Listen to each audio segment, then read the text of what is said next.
Les Actes des Apôtres, chapitre 12.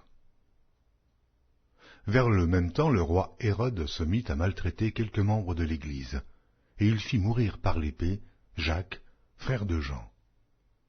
Voyant que cela était agréable aux Juifs, il fit encore arrêter Pierre. C'était pendant les jours des pains sans levain. Après l'avoir saisi et jeté en prison, il le mit sous la garde de 4 escouades de 4 soldats chacune, avec l'intention de le faire comparaître devant le peuple après la Pâque. Pierre donc était gardé dans la prison, et l'Église ne cessait d'adresser pour lui des prières à Dieu. Et la nuit qui précéda le jour où Hérode allait le faire comparaître, Pierre, lié de 2 chaînes, dormait entre 2 soldats, et des sentinelles devant la porte gardaient la prison. Et voici, un ange du Seigneur survint, et une lumière brilla dans la prison.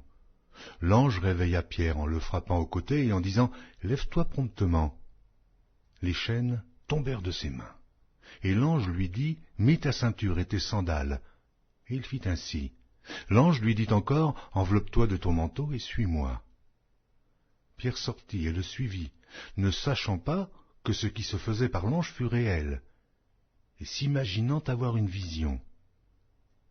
Lorsqu'ils eurent passé la première garde, puis la seconde, ils arrivèrent à la porte de fer qui mène à la ville, et qui s'ouvrit d'elle-même devant eux. Ils sortirent et s'avancèrent dans une rue. Aussitôt, l'ange quitta Pierre. Revenu à lui-même, Pierre dit « Je vois maintenant d'une manière certaine que le Seigneur a envoyé son ange, et qu'il m'a délivré de la main d'Hérode et de tout ce que le peuple juif attendait. » Après avoir réfléchi, il se dirigea vers la maison de Marie, mère de Jean, surnommée Marc, où beaucoup de personnes étaient réunies et priaient. Il frappa à la porte du vestibule et une servante nommée Rhode s'approcha pour écouter. Elle reconnut la voix de Pierre et, dans sa joie, au lieu d'ouvrir, elle courut annoncer que Pierre était devant la porte. Ils lui dirent « Tu es folle », mais elle affirma que la chose était ainsi. Et ils dirent « C'est son ange ». Cependant Pierre continuait à frapper. Ils ouvrirent et furent étonnés de le voir. Pierre, leur ayant de la main fait signe de se taire, leur raconta comment le Seigneur l'avait tiré de la prison, et il dit « Annoncez-le à Jacques et aux frères ». Puis il sortit et s'en alla dans un autre lieu. Quand il fit jour, les soldats furent dans une grande agitation pour savoir ce que Pierre était devenu. Hérode, s'étant mis à sa recherche et ne l'ayant pas trouvé, interrogea les gardes et donna l'ordre de les mener au supplice. Ensuite, il descendit de la Judée à Césarée pour y séjourner.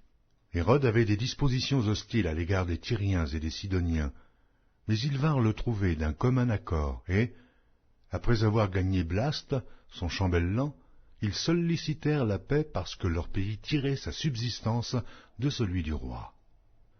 À un jour fixé, Hérode, revêtu de ses habits royaux et assis sur son trône, les harangua publiquement, et le peuple s'écria « Voix d'un Dieu et non d'un homme ».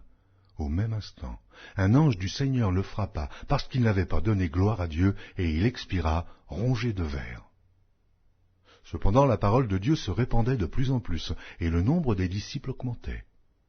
Barnabas et Saul, après s'être acquittés de leur message, s'en retournèrent de Jérusalem, emmenant avec eux Jean, surnommé Marc.